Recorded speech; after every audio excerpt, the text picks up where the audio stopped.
So today we will discuss about CSET component in the RC examination. तो मैं आपको कुछ बेसिक बातें पहले बताना चाहूंगा. एक्चुअल में अभी से पहले जो CSET जो कंपोनेंट था RCA का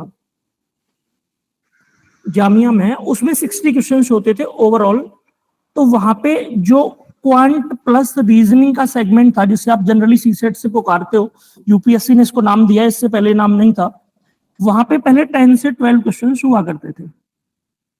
लेकिन लास्ट ईयर क्या देखा गया कि यहाँ पे total number of questions increase करके 100 कर दिए गए. और यहाँ पे पाया ये कि जो क्वांट का प्लस रीजनिंग का कंपोनेंट था, जिसे हम फिर से CSET बोल रहे हैं, यहाँ पे क्वेश्चंस कंप्लीट 20 हो गए.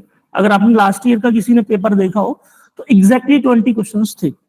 अब सवाल ये है कि मेरी और आपकी मुलाकात केवल 4 दिन होगी शेड्यूल के अकॉर्डिंग.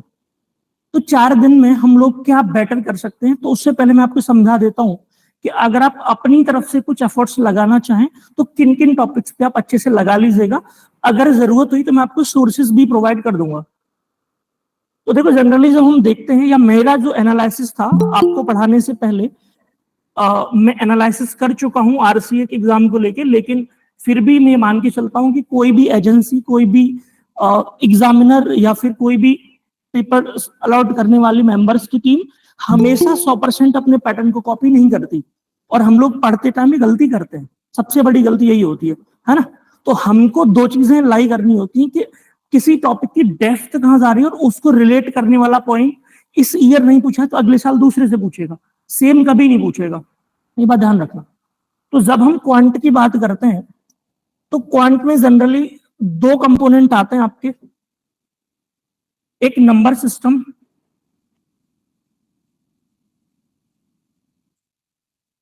दूसरा आपका रहता है अरिथमेटिक. जो एडवांस मैथ होता है, एडवांस क्वांट होता है, उसमें से केवल एक टॉपिक है, that is permutation and combination. ठीक है, only one topic, that is permutation and combination.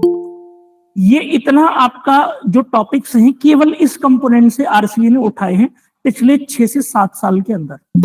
ठीक है. अब नंबर सिस्टम में कौन कौन से टॉपिक से क्वेश्चंस देखने को मिले, वो टॉपिक्स मैं आपके सामने मेंशन कर देता हूं. और अरिथमेटिक के टॉपिक भी मैं मेंशन करूंगा. और मैं मान के चलूंगा कि अगर आप स्क्रीनशॉट ले पाते हो तो बेटर है, अदरवाइज आप अच्छे से कॉपी पेन लेके बैठ जाना, टॉपिक्स को मेंशन करते रहना.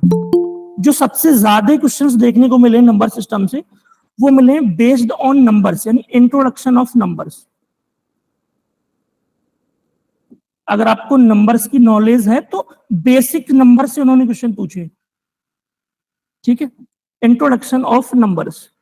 अगला जो टॉपिक जहां से क्वेश्चंस उन्होंने पूछे वो आपका है इंपॉर्टेंट रिमाइंडर्स या रिमाइंडर थ्योरम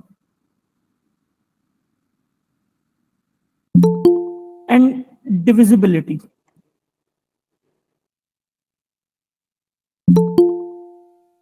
नेक्स्ट आपका है यूनिट डिजिट. और इसके बाद अगर आप जाना चाहें तो फैक्टर्स पे जा सकते हैं, क्योंकि मेरा ऐसा इंडिविजुअल मानना है कि यूपीएससी ने लास्ट ईयर जो 2023 का CSET पूछा है, कहीं ना कहीं पेपर अलॉट करते टाइम ये उन लोगों की अप्रोच होगी कि हल्का सा उस पैटर्न को मैच करें. ठीक है. तो ये 4 टॉपिक एटलीस्ट आप कवर कर लेना, इतना मिनिमम कर लेना. हालांकि इसके अलावे भी नंबर सिस्टम में सब टॉपिक्स होते हैं, like LCM and HCF, square and square roots, cube and cube roots, तो जनरल टॉपिक्स होते हैं, है ना. लेकिन उनको अगर आप अवॉइड भी करते हो तो इन 4 टॉपिक्स को आप अच्छे से कवर करके जाना. अगर नंबर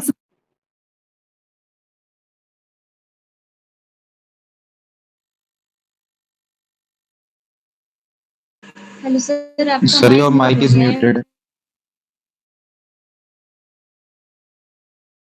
मुरली सर परसेंट कीजिए, माइक म्यूट हो गया आपका.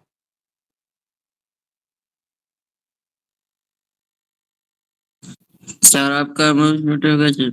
हाँ, होल्ड कीजिए, आप लोग होल्ड कीजिए. सर का माइक जो है म्यूट हो गया.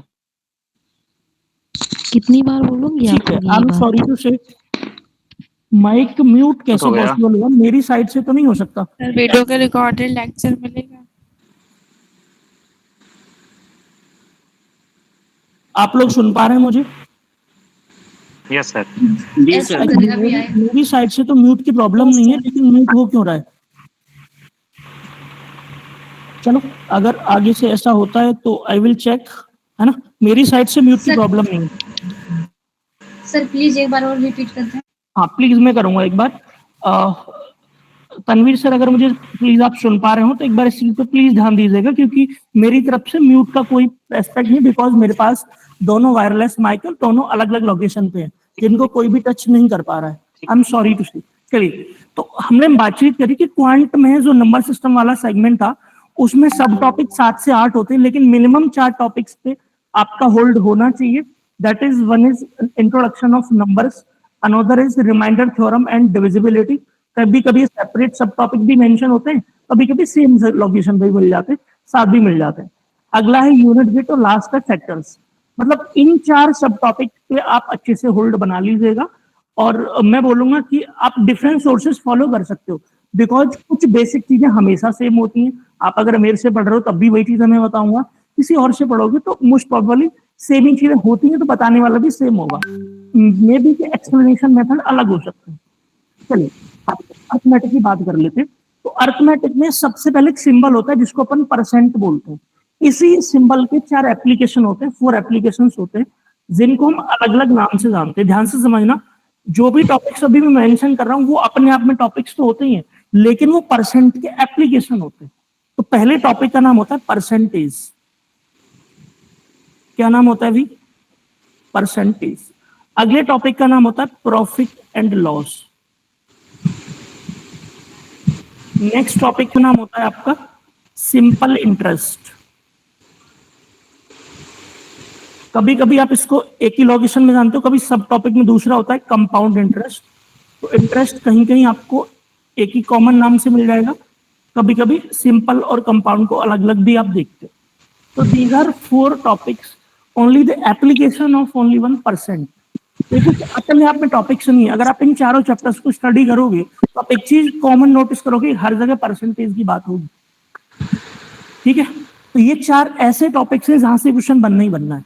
ठीक है, क्योंकि आप ये बात मान के चलिए कि अगर 20 क्वेश्चंस उसने क्वांट और मैथ रीजनिंग से डालने हैं, तो कंफर्म है कि लगभग 10 से 12 ही चैप्टर पे उनकी नजर होती है। अगर 10 क्वेश्चन अगर वो उठाएंगे, 10 क्वेश्चन अगर लेंगे, तो जनरली एक क्वेश्चन हर टॉपिक से बन जाएगा। ठीक है, अगली अगर मैं 3 टॉपिक्स की बात करता हूँ जो आरसीए में इंपॉर्टेंट देखे गए हैं, ठीक है, वो मैं आपको बता देता हूँ कौन कौन से हैं। सबसे पहले टाइम एंड वर्क। ठीक है, ये बहुत ही मोस्ट इंपोर्टेंट टॉपिक है। ठीक है, और इस पर स्टेटमेंट बेस्ड क्वेश्चन आने की प्रोबेबिलिटी है। सुन लेना, जिस टॉपिक से जिस तरह का क्वेश्चन बनेगा वो मैं आपको बताते चलूंगा।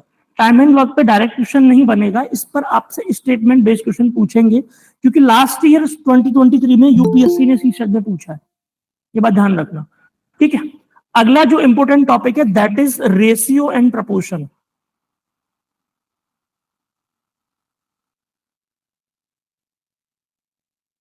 And next and last topic, that is average and allegation. Average and mixture and allegation.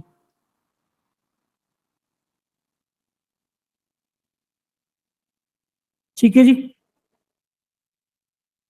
तो these are some topics of arithmetics। ठीक है, जहां से क्वेश्चंस बनते हैं। केवल एक टॉपिक आपको और कवर करना है इसके साथ, और आपका क्वांट का सिलेबस कंप्लीट हो जाएगा। That is time, speed and distance, क्योंकि यहां से क्वेश्चंस हर साल यूपीएससी भी पूछता है, और उसी को फॉलो करेगा आपका RCA, time, speed and distance. बस अगर आप इतना कर पाते हो और आपका इस पे होल्ड अच्छा है, तो आई विल श्योर कि आप आराम से 10 क्वेश्चन में से 8 to 9 बना लोगे। It depend on your level, है ना। तो आपका लेवल अगर अच्छा होगा, टॉपिक पर अंडरस्टैंडिंग अच्छी होगी, तो क्वेश्चन बना लोगे। और कई बार ना चीजें प्रैक्टिस पे भी मैटर करती हैं, क्योंकि आपको जो चीज आती है आप एग्जाम में उसको नहीं कर सकते, बिकॉज आपने उस चीज को करने की प्रैक्टिस नहीं करी। ऐसे मान के चलो कि ऐसा ना हो कभी, अचानक आपका किसी से झगड़ा हुआ और आपने कभी पहले से पिस्टल अपनी सिक्योरिटी के लिए उठाई नहीं है, तो मैं लिख के दे रहा हूँ आपके पास पिस्टल रखी होगी, आपसे वो चलेगी नहीं। तो कहने का मतलब ये निकला कि जो चीज आपके पास अवेलेबल है, अगर आप उसमें आपने उसको अपने ऑड सिचुएशन में या डिफिकल्ट या स्ट्रेस लेवल पे उसको यूज नहीं करना सीखा है तो चीज आपके काम आने वाली नहीं है। इसीलिए आपकी नॉलेज एग्जाम में काम नहीं आती। क्यों? क्योंकि जो नॉलेज आपके पास है आपने उसको कभी प्रेशर में यूटिलाइज करने की कोशिश नहीं करी। जब तक आपके माइंड को इस चीज की ट्रेनिंग नहीं होगी तो इट्स अ मैक्सिमम श्योरिटी कि वो नॉलेज आपके किसी काम की भी नहीं है।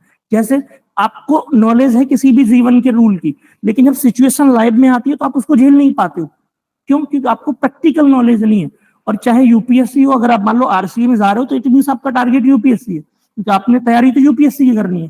तो अल्टीमेटली आपने आरसीए कर भी लिया तो अपनी पर्सनैलिटी को उस तरीके से लेकर चलना कि डिफिकल्टीज को आप स्ट्रेस में मैनेज कर सको। ठीक है, चलो ये टॉपिक्स थे क्वांट के। अभी मैं आपको रीजनिंग के टॉपिक्स बता देता हूँ। ठीक है, होपफुली आपने लिख लिए होंगे, अगर नहीं लिखे होंगे तो मैं इनके फोटोज क्लिक करके ग्रुप में अपलोड कर दूंगा टेलीग्राम में। ठीक है, आप परेशान नहीं होना We will इस चीज के लिए। recorded video, don't worry. हाँ ठीक है, अपन आगे चले। देखो, रीजनिंग में सबसे मोस्ट वांटेड टॉपिक यूपीएससी का और आरसीए का दोनों का है कोडिंग डिकोडिंग। ये खाना खाना बोल सकते हैं, इस टॉपिक से क्वेश्चन पूछना नहीं बोलेंगे। ठीक है, अगला मोस्ट इंपोर्टेंट टॉपिक जो आप लोगों का है दैट इज ब्लड रिलेशन। नहीं, इसके बिना जिंदगी रुक जाती है तुम्हारी। Next topic is that direction and distance.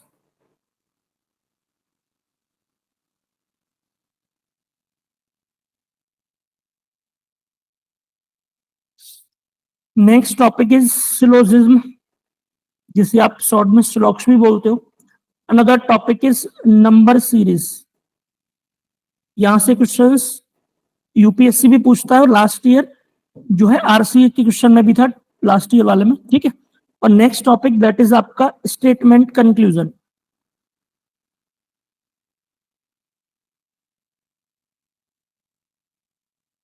ठीक है जी, दीज आर 6 टॉपिक्स ओनली जहां से आपके क्वेश्चंस पूछे गए। एक बार ध्यान रखना कि कभी कभी ब्लड रिलेशन कोडिंग डिकोडिंग या कोडिंग डिकोडिंग फिर भी डायरेक्ट क्वेश्चन पूछता है।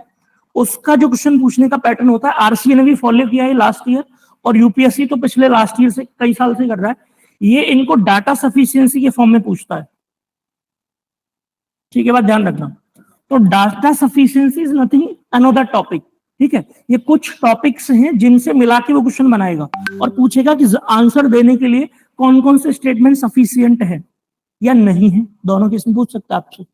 तो एटलीस्ट अगर आप डाटा सफिशिएंसी पढ़ना चाहते हो उससे पहले तो आपको बेसिक अंडरस्टैंडिंग टॉपिक की होनी चाहिए। ठीक है, तो अब देखो मेरा आपसे सजेशन क्या है। वो सजेशन ये है कि आपके पास से टॉपिक्स होने चाहिए। इन टॉपिक्स का आपके पास खुद से भी कंटेंट होना चाहिए।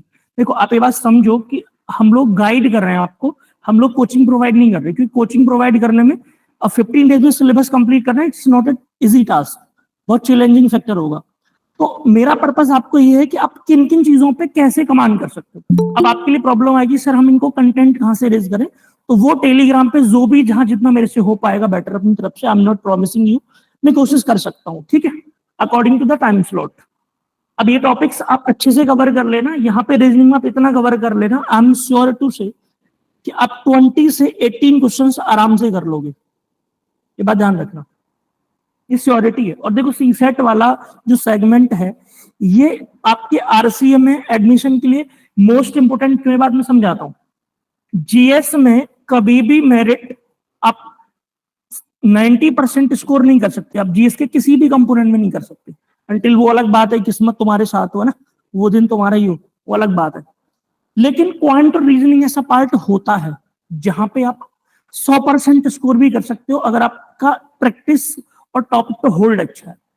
तो मैं ये बात कह सकता हूं कि जिस बच्चे ने, जिस भी कैंडिडेट ने सीसेट के इस कंपोनेंट पे अच्छा होल्ड बनाया होगा और अगर वो 20 में से 18 क्वेश्चंस कर गया होगा तो सोचो अगर मेरिट जितना भी जाएगा वो बहुत लोगों से आगे होगा। आई एम सॉरी टू से, एक सेकेंड।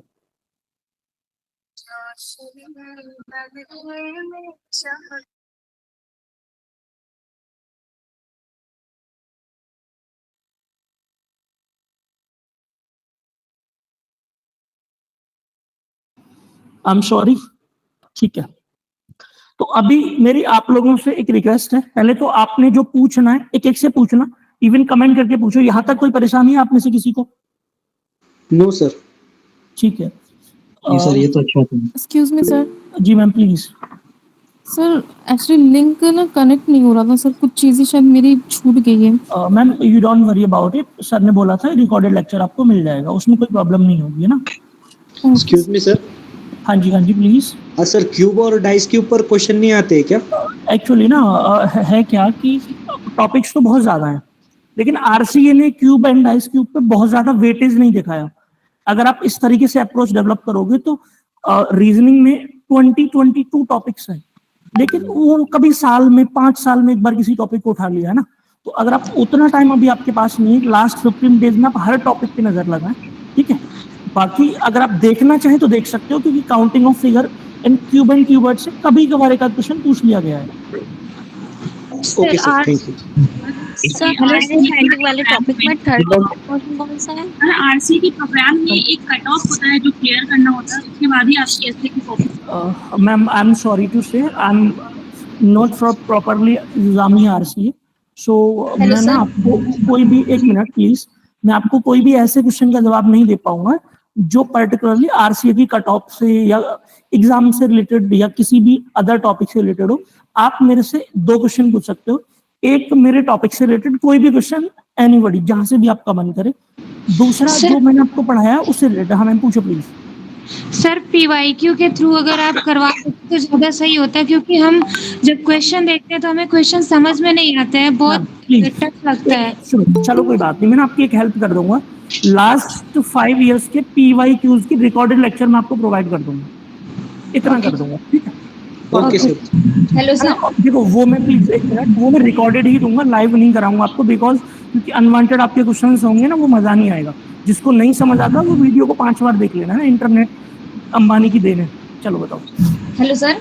सर रीजनिंग का टॉपिक को एक बार और रिपीट कर दीजिए प्लीज। मैम वो लिखा है सामने, आपको स्क्रीन पे नहीं नजर आ रहा? No sir. एप्टीट्यूड वाला अब देखो बता आप, बोल रहे हैं सर। Sir please next. ठीक है चलो। अब देखो मेरे आपसे 2 क्वेश्चन है। प्लीज ऐड एक तो टॉपिक यार बता तुम लोग दीजिए। क्या बोल रहे हो, जल्दी बोलो last question. Recorded lecture provide होगा, उसमें देख के लिख लेना। ठीक है चलो, अब प्लीज कोई क्वेश्चन नहीं करना। देखो एक बात बताऊं, अब मेरे को ना इरिटेशन हो जाती है बहुत जल्दी, वो भी क्योंकि जब एक इंसान ने सब कुछ दिमाग से पढ़ाना है। एक तो होता है चलो कॉपी पेन लेके सामने बंदा बैठा हुआ वो लिख रहा है बोर्ड देख देख के, एक बंदे ने खुद दिमाग लगाना है, सोचना है, उससे तुम्हारा नुकसान होगा। जितने क्वेश्चन आप ड्यूरेशन क्लास पूछोगे उससे आपका लॉस होगा, क्योंकि जो मैं पढ़ाने आया हूँ वो भूल जाऊंगा, है ना। चलो अब मेरे आपसे 2 क्वेश्चन है। क्वेश्चन नंबर 1, आप चाहते हो क्लास को कंटिन्यू करके कोई एक टॉपिक पढ़ा दिया जाए? क्वेश्चन नंबर 2, क्या आप चाहते हो कि जिस दिन भी हमारी नेक्स्ट क्लास हो उस दिन हम कोई टॉपिक स्टार्ट कर लें? नहीं सर, आज पढ़ा दिया जाए। बताओ सर आप जो आपको जो कंफर्टेबल लगे। करता हूँ मैं, ठीक है। मैं यार कंफर्टेबल हूँ, मैंने 12-12 घंटे की मैराथन क्लास ली हुई है। मेरे लिए जिंदगी में पढ़ाने के जो सबसे ज्यादा इम्पोर्टेंट है वो टॉपिक पढ़ा दीजिए। चलो मैं नंबर सिस्टम का एक इंट्रोडक्शन आपको दे देता हूँ ताकि आपको आगे खुद से पढ़ने में आसानी हो जाएगी, ठीक है। लेकिन आपसे की रिक्वेस्ट मेरी होगी कि आप लोग जो है प्लीज कोई भी क्वेश्चन नहीं करिएगा, बिकॉज क्वेश्चन बनने नहीं दूंगा मैं। देखो एक टीचर जब पढ़ाता है तो उसको पता होता है कि आपका डाउट कहाँ आएगा, और उसके बाद अगली वाली बात वो वही बता रहा हूँ। सर पीएनसी पढ़ा दो। हाँ जी पीएनसी पढ़ा दीजिए। मैं पक्का पढ़ाऊंगा पीएनसी, नेक्स्ट सेशन पीएनसी का ले लेंगे, ठीक है। क्या बोलते हैं आप? सर कॉम्प्रिहेंशन के बारे में आप बताओगे सेट में? अरे एक ही दिन में सब पढ़ लोगे क्या? आज सर नंबर सिस्टम पढ़ाने दो। अगर कोई टॉपिक है सर के 4-5 सेशन होंगे, कुछ छूटेगा तो एडिशनल 2-3 सेशन और ले लेंगे। सॉरी टू से हाथ जोड़कर आपसे विनती करता हूँ, है ना। मैंने मान के चला था कि आप सच में यूपीएससी की तैयारी कर रहे हैं, लेकिन आपको समझाने के बाद जो आपका रेस्पॉन्स आ रहा है ना, उससे लग रहा है कि पड़ोस में जो कांस्टेबल है ना वो आपसे बेटर है। कम से कम वो डिसिप्लिन तो मेंटेन करना जानता है। क्या मानते हैं आप, है ना? आप देखो मेरे ही परिवार की तरह किसी के भाई बहन हो, लेकिन आप समझो कि एक इंसान क्या शब्द ऐसा, मुझे आप एक ऐसा वर्ड बताओ, ऐसी लैंग्वेज बताओ जिसमें आपको जो वर्ड बोलूं आप चुप रह लो, इतना बताओ बस। क्या मानते हो? ऐसा क्या क्राइम किया मैंने, किस बात की सजा दे रहे हो मुझे? हाँ नहीं, हम अगले सेशन में पढ़ाने, बता दो मुझे, कोई बात नहीं, है ना। ज्यादा यही होगा। चलो ठीक है, तो अभी प्लीज कोई बोलना नहीं, जनरली मुझे गुस्सा आता नहीं, लेकिन आपसे रिक्वेस्ट है कि ना बुलाओ तो ज्यादा बेहतर है। देखो, सबसे पहले एक बात ध्यान रखना, कोई भी क्रॉस क्वेश्चन नहीं करना, अपन बातचीत करने जा रहे हैं नंबर सिस्टम, ठीक है।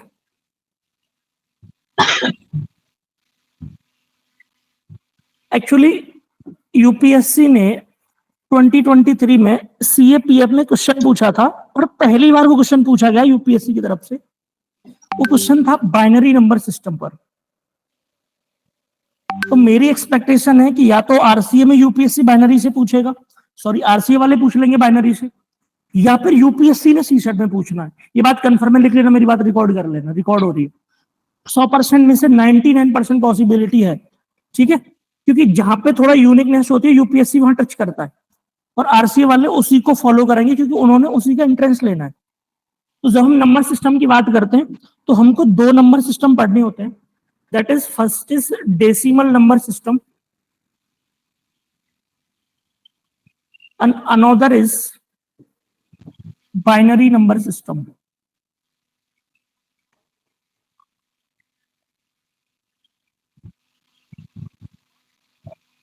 तो बाइनरी नंबर सिस्टम को हम पहले बातचीत करेंगे इसके बारे में, क्योंकि इसका जो साइज है, पार्ट है, वो बहुत शॉर्ट है ना। अपन 10 मिनट में इसको आराम से कंप्लीट कर लेंगे।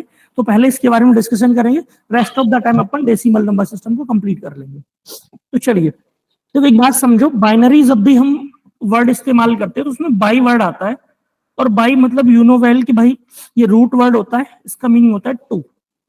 जैसे बाइलिंगुअल आप अगर बोलते हो तो आपको समझ आता है कि बाइलिंगुअल का मतलब 2 लैंग्वेज, लेकिन आप लोगों ने सीखा है बाइलिंगुअल का मतलब हिंदी इंग्लिश, ऐसा नहीं होता है ना। बाइलिंगुअल में कोई भी 2 लैंग्वेज आ सकती है। चलो, तो अब सवाल ये है कि किसी भी नंबर को, बाइनरी नंबर का मीनिंग है किसी भी नंबर को केवल 2 डिजिट्स की हेल्प से लिख सकते हैं, और वो डिजिट होते हैं 0 और 1। मैंने आपसे बोला कि दुनिया का कोई भी नंबर केवल 2 डिजिट की हेल्प से लिखा जा सकता है, और वो डिजिट है 0 और 1। आप बोलेंगे सर ऐसा कैसे पॉसिबल है? देखो, पॉसिबल करके दिखाते हैं। अब मैं आपसे क्वेश्चन करता हूं कि बताओ 100, अभी तक आप इस नंबर को केवल क्या पढ़ते थे? जल्दी बताओ, टेक्स्ट करना, लिखना नहीं, कोई सॉरी बोलना नहीं, टेक्स्ट करना। 100, ठीक है, बस एक आगे काफी है इतना। तो ये आप 100 पढ़ोगे, ठीक है, लेकिन माय डियर ये 100 नहीं है, ये 4 लिखा है, ठीक है। 100 है किसके बेस पे? डेसिमल नंबर सिस्टम के बेस पे, ठीक है, लेकिन ये 4 है किसके बेस पे? बाइनरी नंबर सिस्टम के बेस पे। अभी हम बातचीत करेंगे इस बारे में, तो सीधा मैं रुक करता हूं टॉपिक पे। एक काउंटिंग याद रखना, अपन लिखते हैं यहाँ पे 1 का डबल होता है 2 का डबल होता है 4 का डबल होता है 8 डबल होता है 16 का डबल होता है 32, इसका डबल होता है 64, and up to the requirement अपन एक्सटेंड कर सकते हैं। अब मेरी एक बात समझना ध्यान से, यहीं अगर आपने इस पॉइंट को समझा तो आगे आपके लिए आसान होगा। और प्लीज म्यूट कर लो यार, किसी ने म्यूट करा हुआ है। तो जिस डिजिट की हमको रिक्वायरमेंट होगी उसके लिए हम 1 करेंगे, मतलब जिसकी रिक्वायरमेंट होगी, ठीक है, और जिसकी रिक्वायरमेंट नहीं होगी उसके नीचे हम 0 लिखेंगे। जैसे मान लो मुझे 1 लिखना है, तो 1 मुझे यहाँ पे दिख रहा है, तो अगर मुझे 1 लिखना है तो 1 के नीचे मैंने 1 लिखा, यही मेरा 1 है, डेसिमल में भी और बाइनरी में भी। लेकिन मुझे जब 2 लिखना है तो अपन शुरुआत इधर से करेंगे। तो बताओ 2 लिखने के लिए 2 तो सामने दिख रहा है हमको, तो अपन 1 की रिक्वायरमेंट तो है नहीं हमको।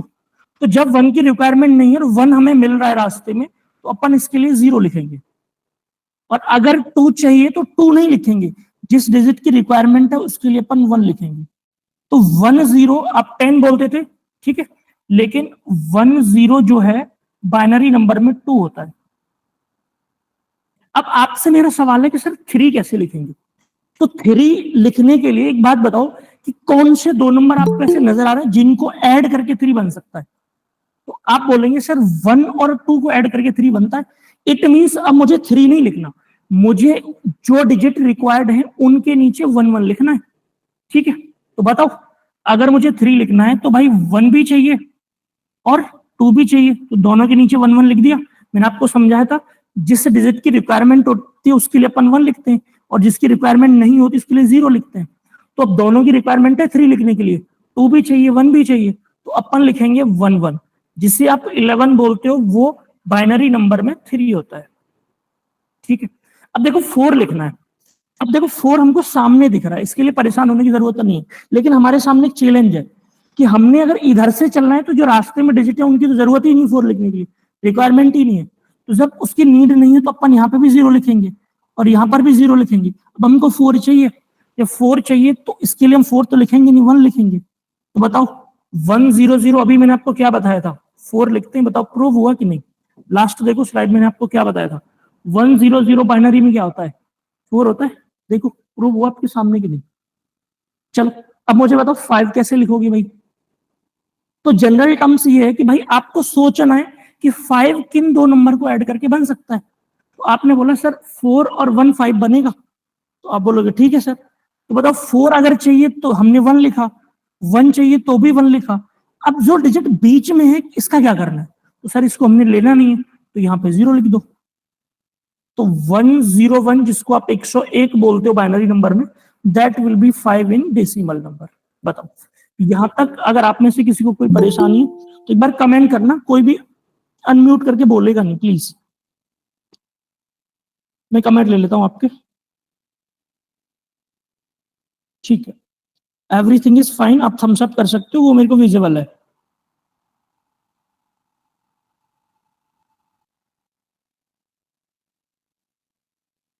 ठीक है, कुछ लोग जो रिपीट करते हैं ना मुझे बड़ी टेंशन होती है, जिंदगी में रिपीट वर्ड बनाया क्यों था किसी ने? चलो रिकॉर्डेड वीडियो देख लेना यार, मेरे को बार बार रिपीट करवाने से मेरी एनर्जी चली जाएगी, है ना? Don't worry. ठीक है, ठीक, अपन आगे चले। देखो अब मैं आपको कोई लार्ज नंबर देता हूँ, आप बोलोगे सर ये तो छोटे छोटे नंबर लिखवा रहे हो, कुछ बड़ा बताओ ना, जिंदगी में बड़ा आदमी बनना है हमने। चलो तो बड़े नंबर की बात कर लेते हैं। मान लो आपको 20 लिखना है, ठीक है, अपन थोड़ा सा फास्ट मूव ऑन करते हैं क्योंकि मेरी स्पीड पढ़ाने की 1x है ना, 1.5x चाहिए तुमको पढ़ाने के लिए। तो 20 अगर लिखना है तो बताओ 20 से जस्ट छोटा नंबर आपको क्या नजर आ रहा है इस सीरीज में? तो 32 तो 20 से बड़ा है, तो 16 नजर आ रहा है। अब बताओ 16 में क्या ऐड करेंगे 20 बन जाए? आप बोलोगे सर 4, तो ठीक है भाई, अब हमको 20 लिखने के 16 और 4 की रिक्वायरमेंट है, तो जिनकी रिक्वायरमेंट है उनके लिए आप 1 1 लिख लो। बोलो हाँ कि ना, लिख लिया। अब जो नहीं चाहिए उनके लिए 0, तो यहाँ पे भी 0, यहाँ पे भी 0, यहाँ पे भी 0। 1 0 1 0 0 will be 20 in decimal number. बताओ कोई परेशानी? ठीक है, नहीं है, मैं मान के चलता हूं। अब सवाल ये है, आपने बोला कि सर ये बताओ, आपने लिखना तो सिखा दिया, अगर गलती से हमने उसने बाइनरी नंबर दे दिया तो कैसे पता करेंगे किसका है? तो चलो इसको भी सीख लेते हैं। ठीक है, अभी मैं आपको बताऊंगा कि बाइनरी नंबर अगर मिला हो तो उसे देख के हम ये कैसे बताएं कि किसका डेसिमल है, यानी बाइनरी टू डेसिमल का कन्वर्जन कैसे आइडेंटिफाई करें। ठीक है जी, चलो इसके बारे में एक बार देख लेते हैं। मान लो रैंडमली अभी हम 20 वाला एग्जांपल ले लेते हैं जो आपने रिसेंटली पढ़ा है। बताओ कोई परेशानी यहां तक? नहीं है। अब अपन क्या करेंगे, अपन राइट वाले डिजिट से 1 का डबल करते लिखेंगे, मतलब पहले 1 लिखा, अब डबल करके 2, 2 का डबल 4, 4 का डबल 8, 8 का डबल 16। अब जिन डिजिट के नीचे देखो, एक गलती नहीं करना, डिजिट चाहे डबल आए, मतलब डबल करने में डबल डिजिट का अगर नंबर आए तब भी आपने एक ही डिजिट के ऊपर लिखना। जैसे अब 16 था, अब 16 को आप यहाँ पे कोई डिजिट था उसके ऊपर नहीं लिखना था, एक ही डिजिट के ऊपर पूरा नंबर लिखना है, चाहे वो जितनी मर्जी डिजिट का है। अब एक बात कंफर्म हो गई कि सर जो 0 वाले डिजिट होते थे उनको तो हम लेते नहीं थे, तो 0 वाले सारे डिजिट हटा दो आप। बताओ क्या बचा? 16 और 4 ऐड कर लो, 16 एंड 4 कितना बनेगा? 20। तो बात समझ आई कि नहीं? फटाफट बताओ जल्दी, फास्ट। हम सबसे बता दो, इतना काफी है।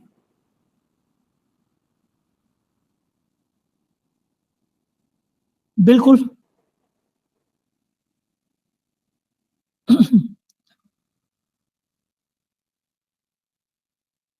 एक क्वेश्चन दे दूं आप लोगों को करने के लिए? चलो दे देता हूं।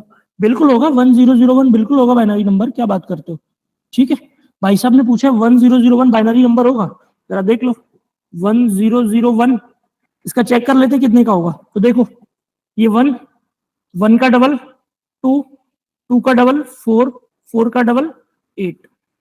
अब बताओ जहां पे 0 इनको हटा दो, चले गए। 8 + 1 कितना होगा? 9। खत्म कहानी। तो 1001 आपका किसका बाइनरी नंबर था? 9 का। ठीक है, एब्सोल्युटली फाइन, मैक्सिमम लोगों का ठीक आ रहा है। सर 37 का बाइनरी नंबर कैसे निकालेंगे? ठीक है, प्लीज वेट एक सेकेंड। You demand 37। देखो 1, 2, 4, 8, 16, 32। अब देखो मुझे बात पता है कि 37 से जस्ट छोटे नंबर मेरी सीरीज में 32 आता है। अब ये मेरा माइंड खुद बताएगा कि 32 को 37 बनाने के लिए क्या ऐड करते हैं अपन? तो 5। अब एग्जैक्टली 5 तो नहीं यहाँ पे, तो अपन 4 और 1 5 बना सकते हैं। तो जब 4 और 1 5 बना सकते हैं तो भाई जो जो डिजिट चाहिए अपन उसके लिए 1 लिख लेते। 1 यहाँ पे लिखा, 1 यहाँ पे लिखा, 1 यहाँ पे लिखा, बन गया 37। बाकी के लिए 0 लिख दो। ठीक है, बन गया भाई 37। बताओ बॉस, कोई परेशानी? प्लीज।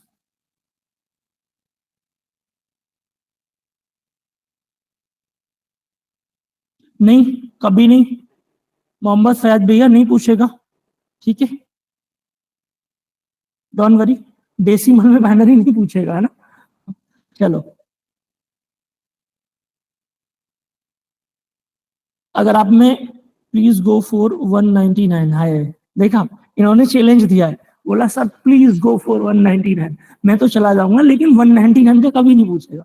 ठीक है, मेरे को तो आप जो मर्जी पहुंचा लो, अपना टाइम वेस्ट करोगे। यूजलेस क्वेश्चन आप करके मेरे से पूछ लो 1,01,99 का निकालो, मैं तो निकाल लूंगा सुबह से शाम तक, क्या दिक्कत है। लेकिन उसका एग्जाम में रिलेवेंस नहीं है। देखो अब 1, 2, 4, 8, 16, 32, 64, 128। अब आपको सोचना है कि सर नहीं कराइए आप, तो फायदा भी ना, मतलब कि वो करना नहीं। इन 2 डिजिट को ऐड करने पे कितना बनेगा, इतना सोच के देख लो आप पहले। तो देखो 4 और 8 कितना होगा? 2, मतलब 12। 6 और 2 कितना होगा? 8 और 1 9, तो 192 तो यही बन गया। अब आपको 7 चाहिए, जब 7 चाहिए तो 7 तो ये 3 बना देते हैं, बन गया आपका 199। तो अपन क्या करेंगे? अपन कुछ नहीं करेंगे, हमने इसका इस्तेमाल किया तो 1, 64 भी लिया तो 1, और यहाँ पे 3 डिजिट लिए थे। अब ये भी नहीं लिया, ये भी नहीं लिया, ये भी नहीं लिया, तो 3 0 लगा दो। जिन्होंने भी पूछा था 199, आपका आ गया 199, है ना। थोड़ा सा माइंड लगाना पड़ेगा, it's all everything is very easy, है ना। प्रैक्टिस का गेम है, मैं ऐसा मानता हूँ। आप मेरे से जो मर्जी क्वेश्चन पूछ लो हिंदुस्तान के कॉर्नर से, मैं बता दूंगा, लेकिन वो सारे क्वेश्चन आपके लिए रिलेवेंस में नहीं होंगे, ऐसा मैं मानता हूँ, है ना। देखो क्वेश्चन करना माइंड का प्रोसेस है, क्वेश्चन माइंड कितने भी कर सकता है ना। अगर आप एक आईएएस में कमियां निकालने चलेंगे तो बहुत निकाल देंगे, लेकिन मैं आपसे बोलूँ आप आईएएस बन के दिखाना, तो आप बोलेंगे नहीं इस उम्र में तो नहीं, अगली बार देखते हैं, है ना। ये चीजें, कमियां निकालने की अलग चीज होती है और सीखने की अलग चीज होती है। प्लीज, तो अपन come on to the topic.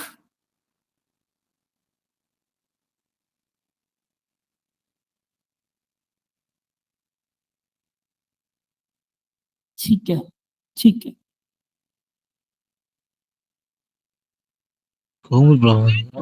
अपन आगे चले।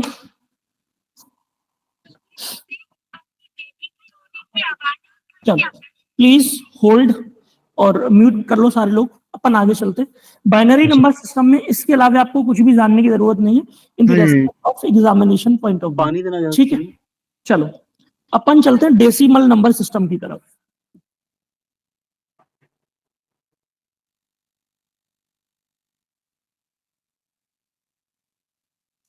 आपसे रिक्वेस्ट मेरी यही होगी कि अगर आप कुछ थोड़ा बहुत जानते हो पहले से, तो आप न्यूट्रल माइंडसेट के साथ इस चीज को अंडरस्टैंड करना। क्योंकि देखो मैं अपनी तारीफ नहीं कर रहा हूं, मैं आपको एक बात समझा रहा हूं कि जब भी हमको किसी से कुछ सीखना होता है, तो जो हमको आता है ना उसको कंपेयर करते हैं, तो फिर हम सीख नहीं पाते, सीखने पे फोकस नहीं कर पाते, है ना। तो समझना पहले चीजों को, जो चीज आपको लगे डाउट में उसको जरूर क्लियर करना। चलो, तो देखो जब भी हम डेसिमल नंबर सिस्टम को पढ़ते हैं, तो यहाँ पे हम 2 नंबर्स के बारे में डिस्कशन करते हैं। एक रियल नंबर और दूसरा होता है आपका इमेजिनरी नंबर।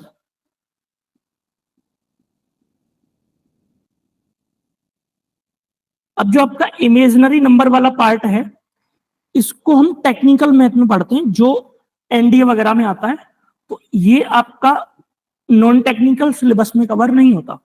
तो इमेजिनरी नंबर्स को हम कंसीडर नहीं करते, कहाँ पे, अपने सिलेबस के अंदर। ये बात पहले से ध्यान रखना, आपको पता होनी चाहिए।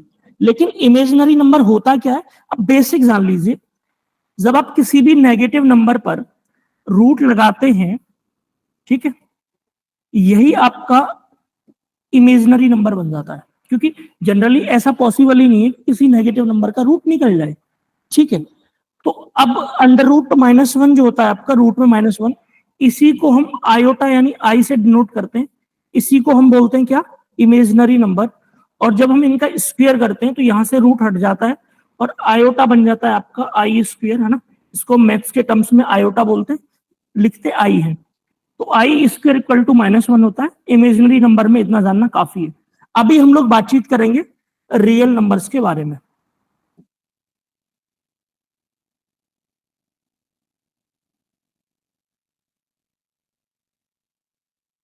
ठीक है जी। रियल नंबर्स को हम दो पार्ट्स में डिवाइड करके पढ़ते हैं भाई। एक होता है आपका डेसिमल नंबर,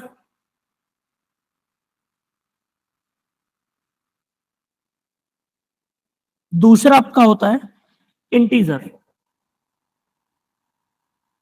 सवाल ये है कि अभी तो हम डेसिमल नंबर सिस्टम पढ़ रहे थे, वहां हमने दो नंबर देखे, रियल नंबर, इमेजिनरी नंबर। अब डेसिमल नंबर फिर से कहां से आ गया, तो पहले डाउट को क्लियर करते हैं। देखो, हम दुनिया में कोई भी नंबर आप गौर से देखना, आपको दो नंबर मिलेंगे। एक नंबर जिसको आप कंप्लीट लिख पा रहे हो, एक नंबर जिसको लिखने के लिए आपको डेसिमल की जरूरत पड़ रही है। तो जिस नंबर को आप विदाउट यूजिंग डेसिमल लिख पा रहे हो, ये आपका होता है इंटीजर। और जिस नंबर में आपको कहीं भी डेसिमल की जरूरत पड़ रही है, इसको बोलते हैं अपन डेसिमल नंबर। पहले तो बेसिक इतना समझो, इनका क्लासिफिकेशन इसी फॉर्मेशन पे हुआ है। अब बाकी इंटीजर्स क्या होते हैं, कितने टाइप के होते हैं, बाकी हम बातचीत करेंगे बाद में। अभी बस इतना समझो कि इंटीजर मींस जहां पे लिखने के लिए डेसिमल की रिक्वायरमेंट नहीं है, और डेसिमल नंबर मींस जहां पे अपने को क्या चाहिए, डेसिमल रिक्वायर्ड है, विदाउट डेसिमल नंबर नहीं लिखा जा सकता। ठीक है, चलो। अब डेसिमल नंबर सिस्टम को भी अपन दो पार्ट में डिवाइड करते हैं। एक होता है टर्मिनेटिंग डेसिमल नंबर, टर्मिनेटिंग बाहर गई थी डेसिमल नंबर।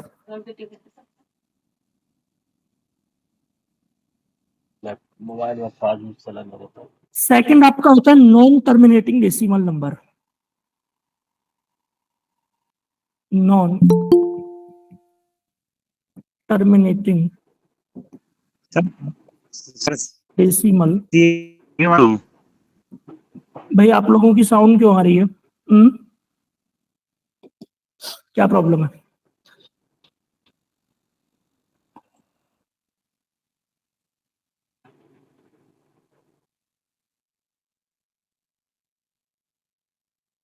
अब देखो, एक्चुअली ना आपके क्वेश्चंस हमेशा टॉपिक से आउट होते हैं। अभी पढ़ा रहे नंबर सिस्टम, आपको रीजनिंग याद आ रही है, कोई बात नहीं, कर लेंगे। अभी हमारे पास 3 सेशन और होंगे, इसके अलावा एक सेशन 15 मिनट का आपके डाउट के लिए रख लेंगे। ठीक है, चलो। तो होपफुली मैं मान के चलता हूँ यहाँ तक कोई परेशानी नहीं है, आगे चलते हैं। तो टर्मिनेटिंग और नॉन टर्मिनेटिंग। टर्मिनेटिंग का मीनिंग क्या होता है? देखो, आपने देखा होगा कभी भी कोई वर्ड इस्तेमाल करते हैं टर्मिनेट, इट मीन से डिफाइन करता है कोई चीज रुक रही है ना। जैसे मान लो कोई ऑफिसर, उसको टर्मिनेट कर दिया गया, इट मीन उसके काम को रोक दिया गया। तो टर्मिनेट से आपसे इतना समझना है सिर्फ कि अगर डेसिमल के बाद कहीं भी डिजिट जाके रुक जा रहा है, अब मान लो पॉइंट की टोटल कितने डिजिट थे, 5, इस डिजिट के बाद अब डिजिट ही नहीं आ रहा, इट मींस कि ये नंबर क्या है, ये नंबर टर्मिनेटिंग है। क्यों? क्योंकि टर्म जो है एंड हो गया, डेसिमल के बाद नंबर रुक गया। अब नॉन टर्मिनेटिंग क्या होता है? नॉन टर्मिनेटिंग इतना नंबर समझो आप, कोई भी नंबर जो लास्ट में जाके रोके ना, लास्ट तक चलता रहे, ठीक है, जिसके टर्म का एंड नहीं होता, उसको अपन बोलते हैं नॉन टर्मिनेटिंग। और जिसके डेसिमल के बाद टर्म एंड हो जाते हैं, उसको अपन बोलते हैं टर्मिनेटिंग। ये बात कंफर्म हुई? तो अगर आप इसके लिए जनरल एग्जांपल मेंशन करना चाहते हो तो एक एग्जांपल काफी समझने के लिए। है ना। अभी मैं बताऊंगा टॉपिक क्यों इंपॉर्टेंट है, क्योंकि यहाँ से स्टेटमेंट बेस्ड क्वेश्चन बनते हैं। मान लो यहाँ पे मैंने लिखा 2.56 एक एग्जांपल के तौर पे, तो आप इससे याद रखना कि डेसिमल के बाद डिजिट रुक गए हैं। नॉन टर्मिनेटिंग अपने आप में 2 टाइप का होता है। एक होता है जहां पे रुक तो नहीं रहे डिजिट, लेकिन एक तो रिपीटेड फॉर्म में चल रहे हैं, एक नॉन रिपीटेड फॉर्म में आगे बढ़ रहे हैं। तो जहां पे रिपीटेड फॉर्म में चलते हैं इसको बोलते हैं रिपीटिंग डेसिमल या repeating non terminating decimal, repeating non terminating decimal, ठीक है, शॉर्ट में लिख दिया मैंने। और दूसरा होता है आपका नॉन रिपीटिंग।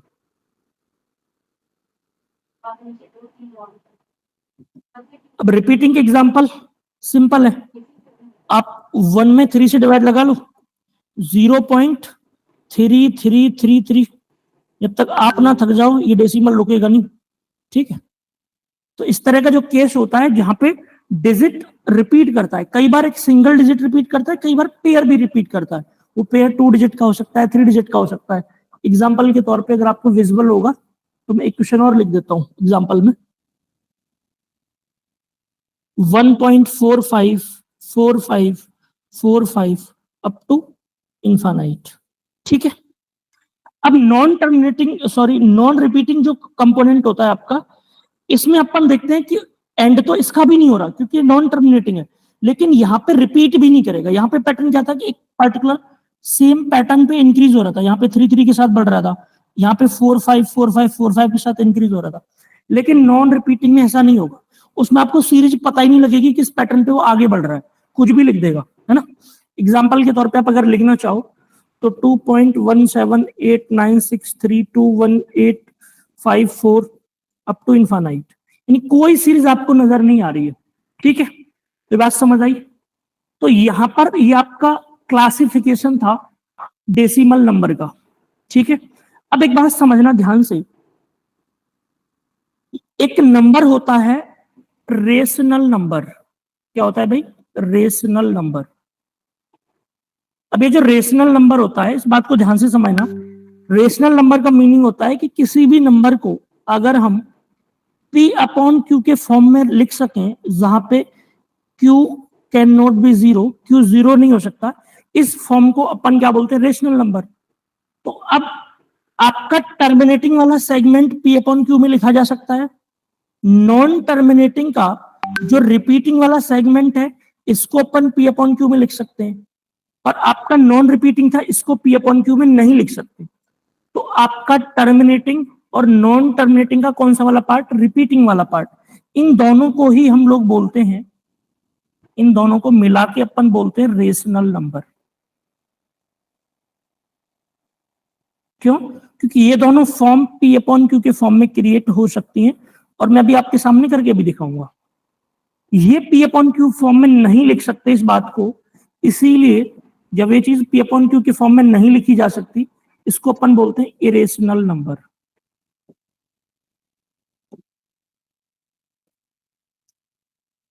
तो अब आपके मन में एक मिनट,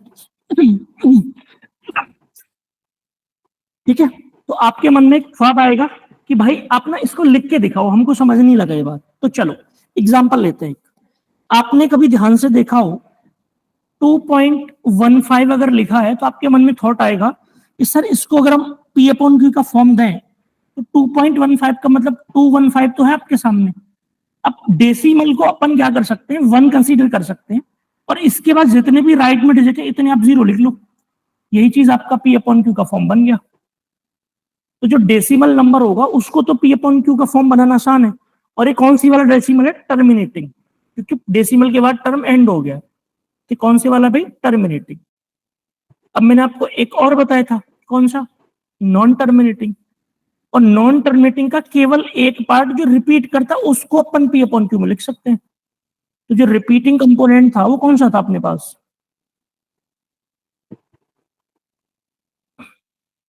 एक एग्जांपल लेता हूं आपके सामने। मैंने लिखा 0.454545 अप टू इन्फानाइट। तो आपसे अगर बोले कि भाई इसको आप क्या करो? P अपॉन Q के फॉर्म में लिखो। तो अपन क्या करते हैं? सबसे पहला तरीका सॉल्व करने का कि 0 पॉइंट के बाद जो पेयर रिपीट हो रहा है ना, आप उस पेयर को एक ही सिंगल टाइम मेंशन करो और जितने डिजिट रिपीट हो रहे हैं उन दोनों के ऊपर लाइन लगा दो। इस लाइन का नाम होता है बार। इसको अपन क्या बोलते हैं मैथ के टर्म्स में? बार। इसका मतलब होता है ये टर्म्स इनफाइनाइट टाइम्स रिपीट हो रहे हैं, इनफाइनाइट टाइम्स लिखे जा रहे हैं। अब सिंपल मेथड इसको सॉल्व करने का, और वो ये है कि जितना नंबर था आप इसको एज इट इज लिख लो, और जितने डिजिट थे या जिन पे बार था उनकी जगह आप 99 लिख दो, और यही आपका बन गया P अपॉन Q का फॉर्म। इसी को अपन बोलते हैं रेशनल नंबर। अब आप बोलोगे सर क्या प्रैक्टिकली ऐसा प्रूवन है? तो देखो, आप में से सारे लोग तो मीटिंग लेफ्ट नहीं करना है, किसी के पास दूसरा फोन हो तो आपसे भी गारंटी है, मेरी श्योरिटी है इस बात की, अभी करना है काम। 99 से डिवाइड लगाओ 45 में, मैं लिख के दे रहा हूँ 0.4545 की सीरीज बनेगी। वो अलग बात है, कैलकुलेटर के अंदर लिमिट होती है ना डिजिट की। अब अभी लगा के देखो, 99 से 45 में डिवाइड लगाओ, या क्लास के बाद लगा के देख लेना, है ना, या दूसरा फोन हो किसी के पास तो लगा के देखो एक बार डिवाइड।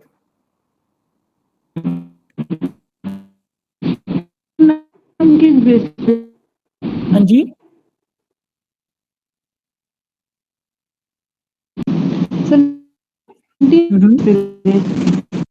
आपकी ना वॉइस क्लियर नहीं है, समझ नहीं लग पा रहा है। प्रिया आप कुछ कह रही हैं? Priya Shashank, want to say something? तो सर ने जो भी बोला कि 45 को 99 से डिवाइड करना, तो सर सही आ रहा है बिल्कुल। ठीक है, आगे चलें अपन। बहुत बढ़िया। टाइम देख लेता हूँ एक बार, घर वालों को होल्ड पे लगाया हुआ है मैंने, कॉल पे आज गाली दे रहा हूँ मतलब। चल ठीक है, तो अपन आगे चलते हैं। थोड़ा सा कंपोनेंट बचा है, होपफुली मैं इसको 10 to 15 मिनट में कंप्लीट कर दूंगा ना। टाइम नहीं था तो क्या कर सकते हैं ना। आप लोग मैम से भी इतने सारे क्वेश्चन कर रहे थे, मैं खुद भी आपके साथ था मीटिंग में, मेरे को एक बात समझ नहीं आई, मतलब बीच में बातचीत कर रहता हूँ, टॉपिक नहीं डिस्कशन का। तुम लोगों को इतने कॉमन क्वेश्चन कौन से होते हैं इतने? पता है क्या एक अच्छा तरीका क्वेश्चन पूछने का, कि आप लोगों को ना, मैं सर से बात करूँ तो मेल आईडी दे देंगे, उस मेल पे अपने सारे क्वेश्चन कर देना। उन क्वेश्चंस पे मैम से रिप्लाई एक सेशन में ले लेंगे, जो भी अनदर टॉपर होंगे। बहुत क्वेश्चन ऐसे पूछते हो जिनका कॉमन रिपीटेड आंसर होते हैं। चलो तो नेक्स्ट, अभी मान लो अपन सेम पैटर्न पे चल रहे हैं। अब मान लो एक क्वेश्चन ऐसा आया 0.445454545 अप टू इनफाइनाइट। अगर आप ध्यान दो, चलो इस थोड़ी देर के लिए इस 4 को हटा लेता हूँ आपकी नजर के लिए, 3 लिख लेता हूँ उसको। तो आपने एक चीज अगर ध्यान से देखी हो कि डेसिमल के बाद 3 तो रिपीट कर नहीं रहा अपने पास, तो 4-5 रिपीट कर रहा है, 4-5 रिपीट कर रहा है, 4-5 रिपीट कर रहा है। इट मींस कि यहाँ पे पैटर्न चेंज होगा सॉल्व करने का, बिल्कुल होगा। तो अपन क्या करेंगे, तो आप सिंपल क्या करोगे, नंबर वही लिखोगे, 0.3 एक टाइम्स लिखा है, जिन डिजिट्स का पेयर रिपीट कर रहा है उस पेयर पर आपने बार लगाना है। दोबारा समझो मेरी बात, मैंने क्या बोला कि डेसिमल के बाद आपने डिजिट लिख लिया जो रिपीट नहीं कर रहा है, ठीक है। अब जो पेयर रिपीट कर रहा है आपने क्या करना है, उस पेयर को लिख लेना एक बार और केवल उसी पर बार लगाना है। आपने बोला ठीक है सर, कर लिया। अब नेक्स्ट प्रोसेस क्या है, तो नेक्स्ट प्रोसेस अब इसका चेंज होगा। क्यों? जब अगर सारे नंबर पे बार होता तो सिंपल तरीका था, एज इट इज नंबर को उठाते, अपॉन में जितने डिजिट है उतने 9 लिख देते, आंसर आ जाता। लेकिन यहाँ पे ऐसा नहीं करेंगे, नंबर पहले एक बार सेम लिखेंगे, तो 3, 4, 5 लिख लिया। अब जिस डिजिट पर बार नहीं था इसको अपन माइनस करेंगे इसी नंबर से, अपॉन। अब जिस डिजिट पे बार होता है उसके लिए 9 लिखते हैं, जिस पे बार होता है उसके लिए 9 लिखते हैं, जिस पे बार नहीं होता उसके लिए 0 लिखते हैं। लेकिन यहाँ पे 0 की कोई वैल्यू नहीं है, इसलिए 0 को कहाँ ट्रांसफर करेंगे अपन, लास्ट में। तो बस आपके पास डिनोमिनेटर भी आ गया। अब देखो इसमें से 3 माइनस करने पे क्या मिलेगा, 342, और यहाँ पे क्या मिलेगा 990। जाओ एक बार और ट्राई करके आओ, यही नंबर मिलेगा जो ऊपर लिखा है। ठीक है, करो एक बार ट्राई, कोई एक कर लो मन की शांति के लिए। Sir please repeat. Sorry ma'am, चलो कौन सी वाली बात पूछनी है एक बार वो बता दो, उसी पर्टिकुलर टॉपिक पे फोकस कर लूंगा मैं। सर ये 0990 कैसे है? ठीक है, इस पे बात करेंगे। एक बार कोई क्रॉस चेक कर लो, उसके बाद हम इस पे बात करेंगे। ऐसा एक क्वेश्चन और ले लेंगे। यस सर, यस सर, सही आ रहा है जो आपने बताया अभी। ठीक है, नेक्स्ट। अब देखो आगे ध्यान से समझना, मैम ने जैसा पूछा कि कहां से आया, तो देखो इस चीज को ना मैं क्वेश्चन करके नहीं समझा रहा, एक रैंडम नंबर लिख के समझा रहा हूं। जैसे मान लो मैंने एक नंबर लिखा 0.451 और इसमें से 5 1 पे बार है, एक नंबर इसके हमने नीचे क्या लिखा जाएगा ये पता करना है। एक रैंडम नंबर ले लेता हूं 4 6 7 8, यहाँ पे 3 टाइम्स बार है, ठीक है। अब इसमें मैं आपको सॉल्व नहीं करवाऊंगा, केवल ये समझा रहा हूं कि नीचे क्या लिखा जाएगा। तो देखो हमको पता है कि जिन दो नंबर पे बार होगा या जिस पे भी बार होगा उसका 9 आता है, ये बात कंफर्म है। लेकिन जिस नंबर पे बार नहीं उसका 0 लिखेंगे, लेकिन 0 अपन आगे नहीं लिख सकते, तो 0 को अपन राइट में ट्रांसफर कर देंगे। बोलो बात समझ लगी कि नहीं? अभी भी चलो अगला देख लो, अगले में आ जाएगी। मैंने बोला कि जिस जिस डिजिट पे बार होगा उसका अपन 9 लिखते हैं, तो 8 का भी 9, 7 के लिए भी 9 और 6 के लिए भी 9। अब सवाल है कि 4 पे बार नहीं है, तो इस 0 को अपन आगे लगाएंगे तो उसकी कोई वैल्यू नहीं होती। इस 0 को अपन कहां ट्रांसफर करते हैं? राइट साइड, बस। तो 4 डिजिट के केस में जहां पे 3 टाइम्स 3 पे बार होगा वहां पे डिनोमिनेटर क्या बनेगा? 990। बताओ समझ लगा नहीं? Yes sir. चलो अपन आगे चलते हैं। अब देखो एक दो क्वेश्चंस मैं आपको और दे देता हूँ, बाकी मैं सीट्स फॉरवर्ड कर दूंगा, उनको आप आराम से लिख लेना, है ना। प्रैक्टिस तो आपको करनी पड़ेगी, क्योंकि अगर आप पहली बार पढ़ रहे होंगे तो आपको एक बार में चीजें समझ तो आएंगी, लेकिन अच्छे से होल्ड नहीं बनेगा टॉपिक का। उसके लिए प्रैक्टिस आपको करनी पड़ेगी, वो मस्ट है। चलो एक क्वेश्चन मैंने लिखा 1.789, जहां पे 8 9 पे बार है। समझना ध्यान से, बड़े प्यार से। अपन क्या करेंगे, अभी हमको पॉइंट से पहले वाले कंपोनेंट से कोई मतलब नहीं। अगर आपने ध्यान दिया हो तो अभी तक मैंने जितने क्वेश्चन सॉल्व करे उसमें डेसिमल से पहले 0 है, डेसिमल से पहले डिजिट नहीं था। पहली बार मैंने क्या करा है, डेसिमल से पहले डिजिट लिखा है, ठीक है। चलो तो इस केस में अपन क्या करेंगे, डेसिमल के बाद के नंबर की तरफ नजर रखेंगे, इसको भूल जाते हैं थोड़ी देर के लिए। तो बताओ टोटल नंबर क्या है? 7 8 9, डेसिमल के बाद वाला, ठीक है। अब आप एक बात बताओ, अगर जिस डिजिट पे बार नहीं उसको अपन माइनस करते हैं, तो अपन ने माइनस कर लिया भाई। 7 8 9 में 8 9 पे बार था, 7 पे नहीं, अपन ने माइनस कर लिया। डिवाइड अगर अपन करने चलेंगे तो क्या मिलेगा? इसके लिए 9, इसके लिए 9 और इस डिजिट के लिए 0, और वो 0 यहाँ पे नहीं आएगा, कहाँ पे आएगा? बाद में। तो यहाँ पे क्या मिलेगा? 990। अब आप बोलोगे सर ये बताओ इस पॉइंट से पहले या डेसिमल से पहले ये जो 1 था इसका क्या करना है? तो समझो इस 1 को हमने कंप्लीट नंबर है, डेसिमल में नहीं है, तो इसको यहाँ पे लिखेंगे जैसे हम अपन लिखते हैं 1 1 2/3, इस तरह के फ्रैक्शन लिखते हैं, कॉम्प्लेक्स फ्रैक्शन 2 4/5। तो ये जो नंबर होता है कंप्लीट होता है, तो इसको अपन कंप्लीट फॉर्म में लिखेंगे, ठीक है। इसका डेसिमल से कोई लेना देना नहीं है। तो अब इसको सॉल्व कर लो आप आराम से। क्या बचेगा आपका? 782,990 और यहाँ पे आपके पास 1 बचा रहेगा, खत्म कहानी, ठीक है। तो होपफुली मैं ऐसा मान के चलता हूं कि ये वाला कंपोनेंट आपको यहां तक अच्छे से समझ लगा है। अगर ये बात सच है तो कृपया करके एक बार बता दो, आपकी मेहरबानी होगी। Yes sir. Yes sir. पक्का? ठीक है, श्योर। अभी देखो मैं ना इस सेशन को ज्यादा आगे नहीं लेके जाऊंगा, विद इन 5 मिनट मैं जो रिमेनिंग सेगमेंट है उसको जस्ट सिंपली आपको समझाऊंगा कि ये क्या क्या होता है। बाकी जब भी नेक्स्ट सेशन अपन स्टार्ट करेंगे तो इसको कंप्लीट कर लेंगे, ठीक है। ये वाला यहाँ तक कंप्लीट आपका हो गया है। अभी हमारे पास जो बचा था नंबर सिस्टम के इंट्रोडक्शन में, दैट इज इंटीजर, ठीक है।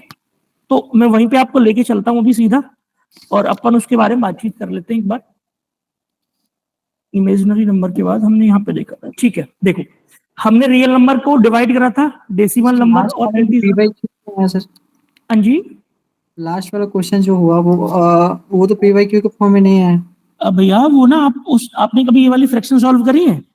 1 2/5 इस फ्रैक्शन को आप कैसे लिखते हो पी/क्यू के फॉर्म में? भाई ये सिंपली पी/क्यू का फॉर्म बन जाएगा। इस नंबर का इसको मल्टीप्लाई करके 2 को ऐड कर दो, 7/5 है ना? जी सही जी, ठीक है, thank you sir. It's a simple thing यार, तुमसे उम्मीद यूपीएससी ऐसा करेगा? क्या करते हो तुम? चलो ऑल दी वे। ठीक है, तो अभी हम लोग बातचीत कर रहे थे इंटीजर के बारे में। चलो मैं इंटीजर यहाँ पे नया मेंशन कर लेता हूँ। तो देखो, अगर आप इंटीजर को स्टडी करना चाहते हो तो there are one way only. एक इंटीजर है दैट इज 0, इस पे किसी का कोई फर्क नहीं पड़ता, बहुत बेशर्म है, ना तो ये पॉजिटिव है ना नेगेटिव है। ठीक है, आप इसकी तारीफ करोगे तब भी कोई फर्क नहीं पड़ेगा, आप बुराई करोगे तब भी फर्क नहीं पड़ेगा। तो एक बात ध्यान रखना, 0 is not a negative number, also not a positive number. ठीक है, 0 का नेचर न्यूट्रल होता है। अब अगर आप इसको छोड़ दो तो बाकी बचे हुए इंटीजर्स को बोलते हैं अपन नेगेटिव इंटीजर्स, और एक पार्ट आपका होता है पॉजिटिव इंटीजर्स। तो सिंपली अगर मैं नंबर लाइन पे इस बात को डिनोट करूं, तो अगर आप ये नंबर लाइन बोलो, यहाँ पे अगर इसका 0 है तो आगे के number +1, +2, +3, +4 up to the plus infinite. अब ये नंबर अभी तक किसी को नहीं मिला है, होपफुली मोदी जी को मिल जाएगा। चलो मजाक कर रहा हूँ। तो अपन आगे अगर लेफ्ट चलें तो -1, -2, -3, -4 up to the minus infinite. ठीक है जी। अब देखो समझने वाली बात क्या है कि जो 0 वाला है ये ना तो पॉजिटिव होता है ना ही नेगेटिव होता है, नॉर पॉजिटिव नॉर नेगेटिव। ठीक है, माइनस से वाले जो इंटीजर होते हैं इन्हीं को अपन नेगेटिव इंटीजर बोलते हैं, और जो प्लस वाले इंटीजर होते हैं इसको अपन पॉजिटिव इंटीजर बोलते हैं। अब सवाल ये है कि जो नंबर्स निकल के आए ना सारे यहीं से निकल के आए। जैसे 1 से लेके पॉजिटिव इंटीजर्स को अपन नेचुरल नंबर के नाम से जानते हैं। नेचुरल नंबर्स, इन्हीं को अपन नेचुरल नंबर्स बोलते हैं, या इनका दूसरा नाम है काउंटिंग नंबर्स। आपने कभी गिनती 0 से स्टार्ट करी जीवन में? हा? जो भी मैम टीचर आपको पढ़ाते थे बचपन में, कभी बोला 0 से स्टार्ट करो? नहीं, 1 से स्टार्ट होता है। तो इसको अपन काउंटिंग नंबर्स भी बोलते हैं और नेचुरल नंबर्स भी बोलते हैं। जब इनके साथ 0 को काउंट कर लेते हैं तो इसका नाम चेंज हो जाता है, इसको बोलते हैं होल नंबर्स। तो 0 + 1 तो होल नंबर्स, मतलब 0 के साथ 1, 2, 3, 4 अप टू दी इन्फानाइट, इसको अपन क्या बोलते हैं?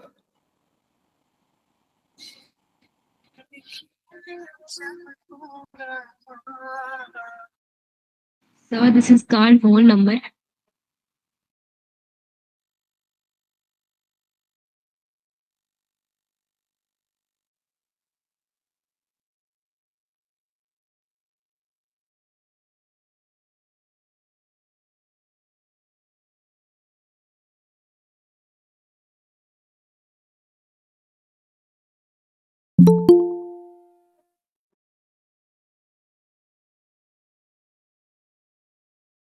हाँ जी प्लीज, आप कुछ पूछ रहे थे, बताना जरा।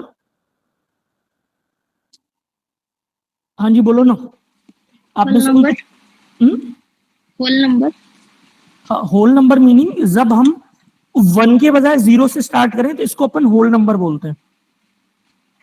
हिंदी में इसको बोलते हैं पूर्ण संख्या, होल नंबर्स। ठीक है जी, अपन आगे चलते हैं। ये डिवीजन समझ आया आपको? पॉजिटिव इंटीजर्स को अगर हम 1 से स्टार्ट करें दैट इज नेचुरल नंबर, अगर इसको अपन 0 से स्टार्ट करें दैट इज होल नंबर। अब अपन क्या करते हैं, नेचुरल नंबर को भी पढ़ लेते हैं। अब जो आपका नेचुरल नंबर था इसको फिर से 3 कंपोनेंट में डिवाइड करते हैं। पढ़ने को यार बड़ा कुछ है लेकिन टाइम नहीं है। ठीक है, चलो तो नेचुरल नंबर को फिर से 3 पार्ट्स में डिवाइड करते हैं अपन, that is prime number, first one is prime number, another one is composite number,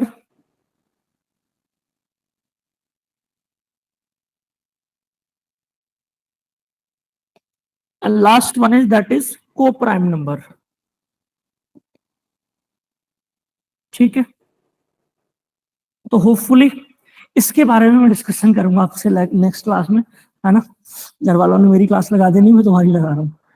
तो मैं क्या कर रहा था, तो यहाँ तक मुझे लगता है इट्स सफिशिएंट, आज के लिए इतना काफी है। हमारा जो टाइम स्लॉट था उसके अकॉर्डिंग, है ना। अगर आप पूछना चाहते हो 2 मिनट का टाइम ले लो प्लीज। सर ने आज के सेशन में कुछ बेसिक चीजें बताई है। यहाँ इस अभी ग्रुप में बहुत सारे ऐसे बच्चे हैं जो एक एडवांस लेवल पे भी हैं, कुछ बच्चे ऐसे हैं जो बिगिनर्स हैं। तो सर ने बेसिक इसलिए बताई ताकि आपकी अंडरस्टैंडिंग अच्छी बने, चीज़ों को आप और अच्छे तरीके से समझ सकें।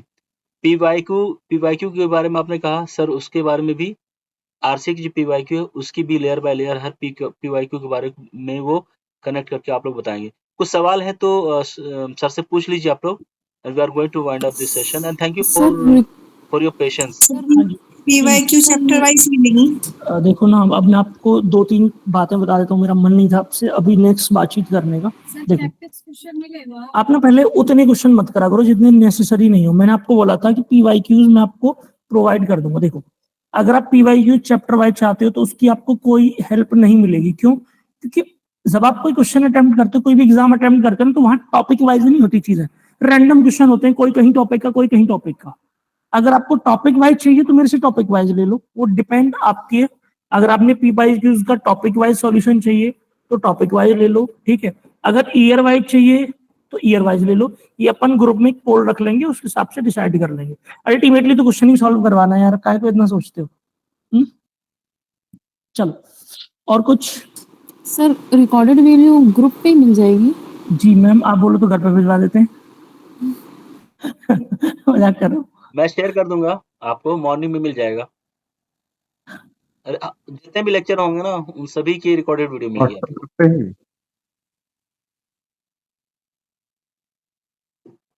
Anyone? No sir, thank you. चलो ठीक है, thank you sir. Thank you. आप लोगों ने काफी टाइम आज दिया क्योंकि पहला दिन था और मैम भी थी, but for the next session जो होगा वो 9 से 10 के बीच में खत्म हो जाएगा, ठीक है। And thanks for your patience. आप लोग नेक्स्ट क्लास कल है इमरान सर का, उसके लिए तैयार रहिएगा।